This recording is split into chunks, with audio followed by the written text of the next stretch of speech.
So how did you respond to a segregated, a racially segregated community? Well, I never liked it, but I wasn't anything I could do about it. Right. Nobody was doing anything about it then. Mm-hmm. I remember the family servant, Will, called the butler, lived in a little house back of my parents-in-law, and Will told me one time that, I don't know how he happened to feel free to communicate with me, but it made him unhappy that he couldn't go to Piedmont Park. Mm-hmm. But there wasn't anything I could do about it. I only got involved when the school crisis came to a head in 1958, Mm-hmm. and I had a front row seat in watching a dramatic change in our society. For a while I climbed on the stage and played a role in the drama.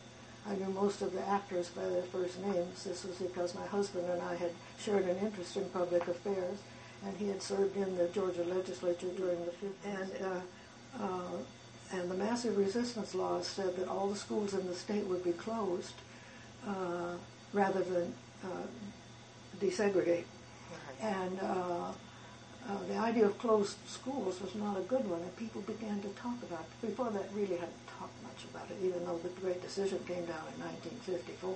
Right. And so now we're in 1958. Mm-hmm. And I knew a lot about it because my husband had been in the legislature. And so I was, in that fall of 1958, I was busy arranging driving groups with other mothers, and when I was doing that, I would talk to them and say, by the way, did you know that our schools might be closed? And Is driving groups, you mean like carpools? Carpools. Okay, Yeah. for public schools? Yeah, okay. my kids were in the public schools. Okay. And, which public schools did they go to? Well, it was at Morris Brandon at the time, I think. Okay.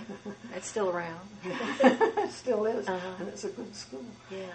And we just decided that, some of us were talking about it, and we wanted to do something about it.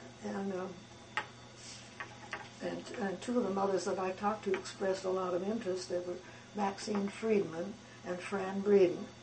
And we talked with some others and got some small groups together.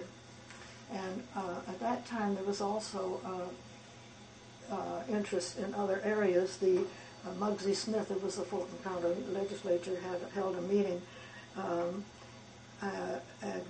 wanting to get people to come and talk about it. And it was at the Spring Street Elementary School PTA, and he wanted to call for some sort of local option plan to let each school system decide whether or not, trying to cushion the blow. And there were Atlanta ministers and Emory professors who issued manifestos about the schools should not be closed. And the League of Women Voters were very helpful.